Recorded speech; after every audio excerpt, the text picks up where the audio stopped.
Hey guys, you ever tried fly fishing? And today we are going to be tying a devil's daughter, which is a Chicone pattern. Very cool, very similar to a Tabry snake fly. He's made some adjustments, and for him, this is a fly that pushes water really well for tarpon, and it works in low light because it is mostly black. There's going to be some peacock curl mixed in, which I think gives it some very natural, subdued shine, which is wicked cool. And we're going to get started on this right now. In the vise today, I have a Gamakatsu SC15 in 3/0, and for thread, I'm using Vivis 100 GSP, which is an incredibly strong thread, and it's thin at only 100 denier, so it doesn't build up much bulk, but it allows me to tie this whole fly without switching threads. So the first material here I'm just going to tie in for the tail is going to be peacock herl, and I have it in black.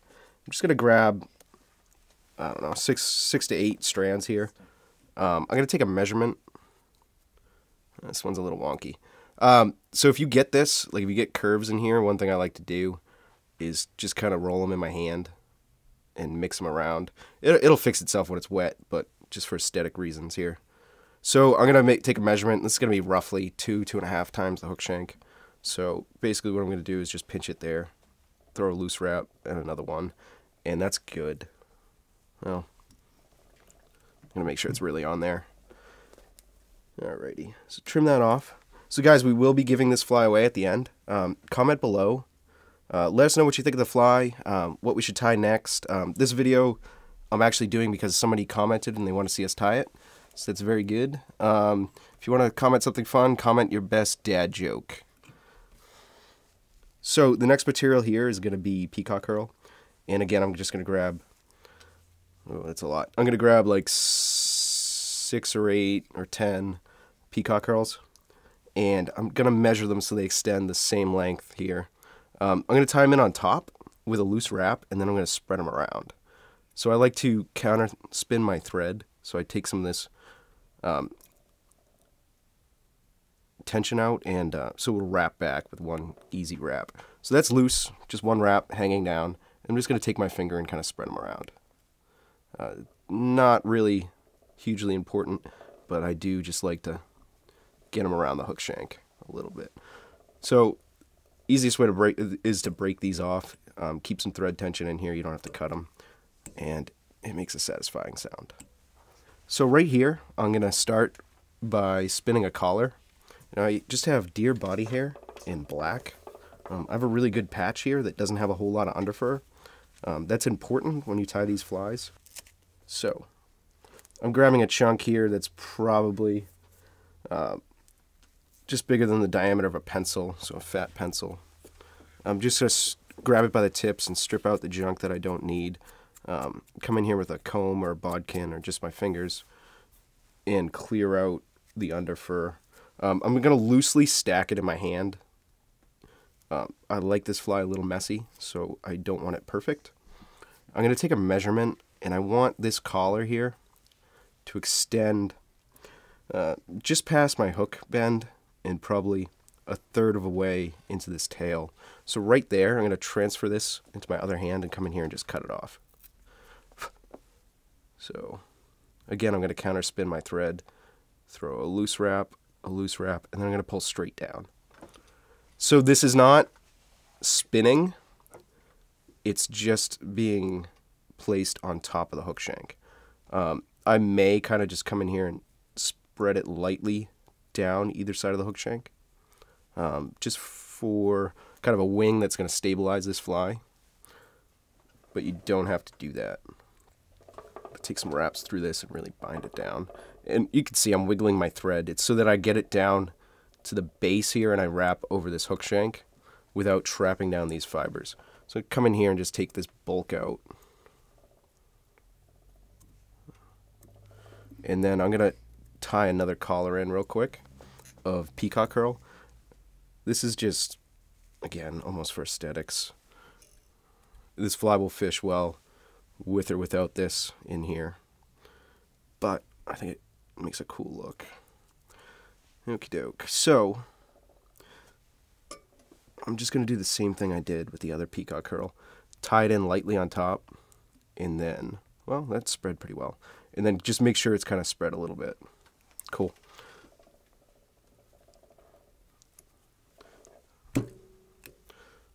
Break off most of that.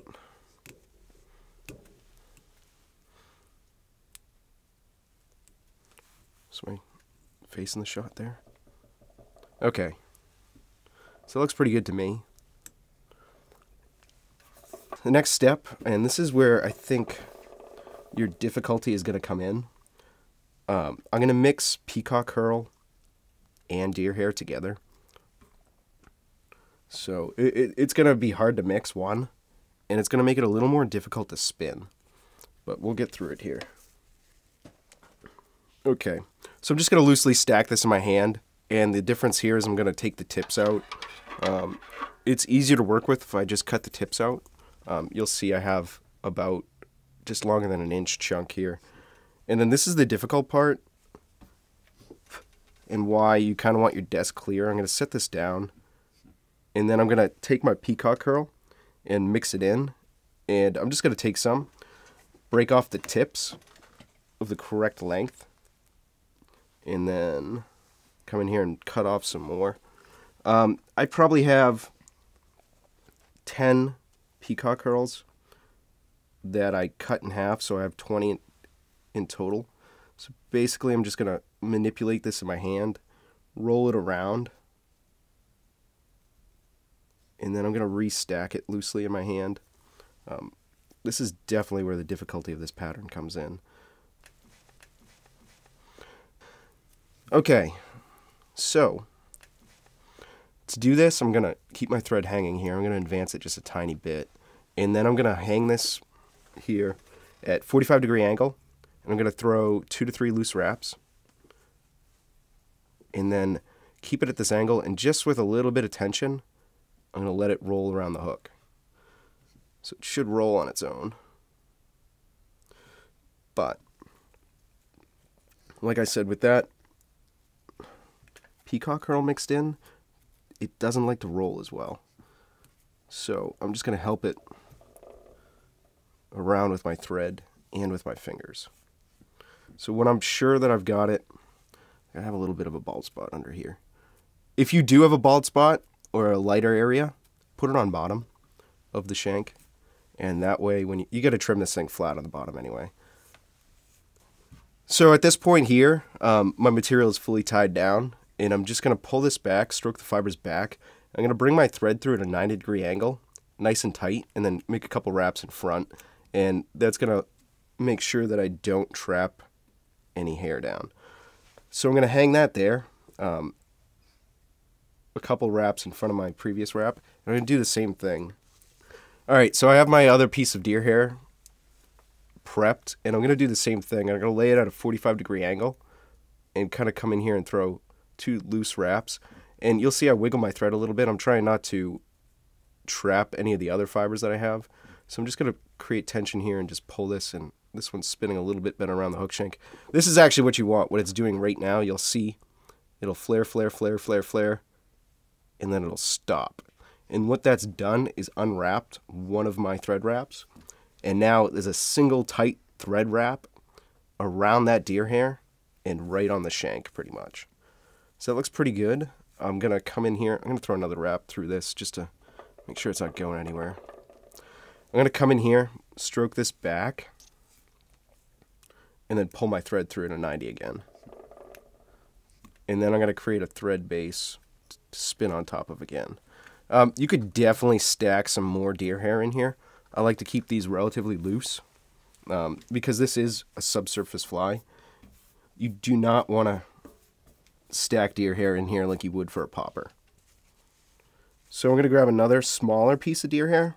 This is going to vary depending on your hook length shank or your shank length and how much deer hair you can fit in here. So for me, I just have a little bit left. I'm just going to take a little tiny chunk, probably about half the diameter of a pencil. And I'm going to lose some of this too as I prep it. Alrighty, so I have my deer hair prepped here, and I'm just going to sneak this in. You got to be careful at this point. 1, getting it around the hook shank, and 2, so that you don't trap anything. It is tight right here, and this hook eye is going to affect how this deer hair spins. So I'm going to kind of help it around with my thread and my fingers. Which, if you just grab it here, just keeping light tension on my thread, I can really kind of push this around here. And then I'm going to grab it, or pull down real tight and make sure this is tied down all the way. So again, same thing, stroking this back, and then coming in here and tying that off. Okie doke. So I'm going to whip finish at this point. Again, if you can hold your deer hair out of the way, it makes it a lot easier. So I should be good with just 3 wraps there. It's GSP and it's really strong. Cut that off, and then the next step is I'm going to trim this head down. Okay, so I'm going to start trimming this. I have a single-edged razor blade, and the first cut I'm going to make is I'm going to invert the fly. I'm going to grab my collar in here, so I do not cut that off. I'm going to rotate this a little bit here, so one I can see and you can see. Normally, I get my head really close to this thing.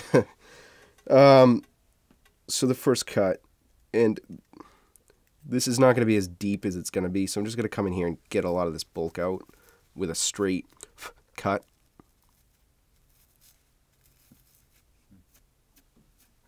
And then pull stuff out of the way so you can see what you've done.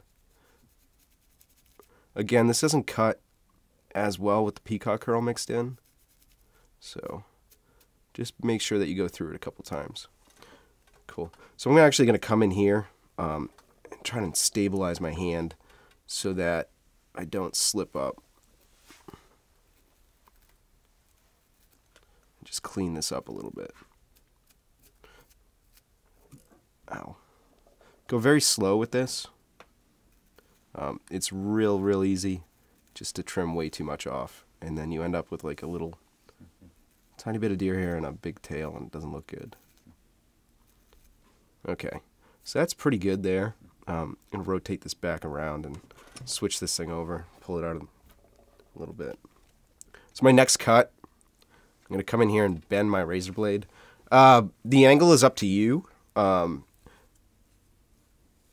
I kind of vary these a little bit. I like them rounded on top. I'm going to grab my collar here again too so I don't trim that. And then I'll come in here and I'll kind of create like a little bit of a triangle shape. Little delta.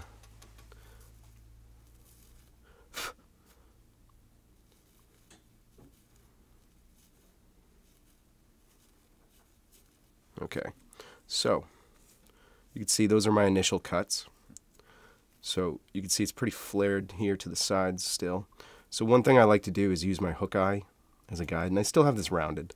I'm just going to come in here, and this stuff's looser, so it's harder to trim.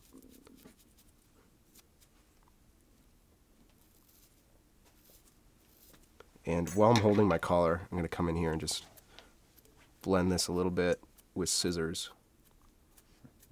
Just trimming at an angle.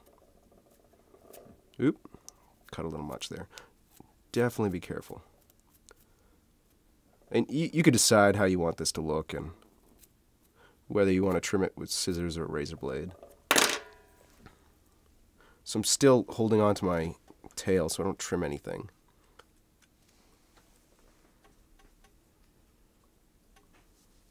And then just coming, well, I'm going to let go of that and still just get some stabilization here.